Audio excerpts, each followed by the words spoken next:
ശ്രീനാരായണ ഗുരു ജനനം 1856 ഓഗസ്റ്റ് 20 ചെമ്പഴന്തിയിൽ.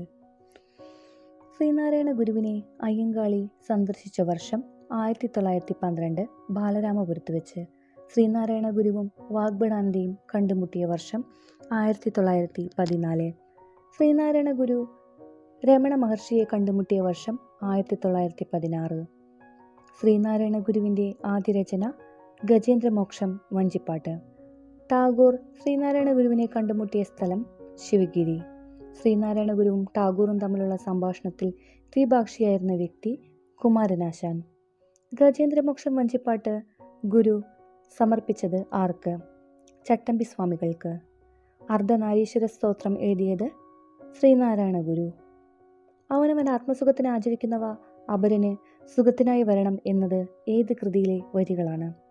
ആത്മോപദേശക ശതകം. ആത്മോപദേശക ശതകം രചിക്കപ്പെട്ട വർഷം 1897.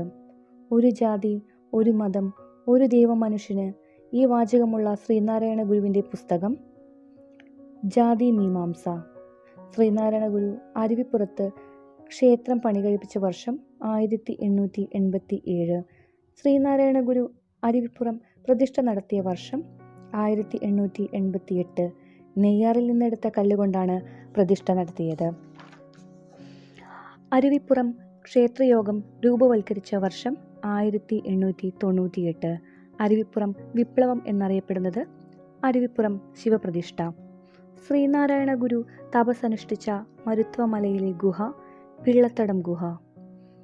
ജാതിഭേദം മതദ്വേഷമേതുമില്ലാതെ സർവരും സോദരൻ വാഴുന്ന മാതൃകാ സ്ഥാപനമാണിത് എന്നിങ്ങനെ എഴുതിയിരിക്കുന്നത് അരുവിപ്പുറം ക്ഷേത്രഭിത്തിയിൽ. മദ്യം വിഷമാണ്, അതുണ്ടാക്കരുത്, കൊടുക്കരുത്, കുടിക്കരുത് എന്ന് പറഞ്ഞത് ശ്രീനാരായണ ഗുരു.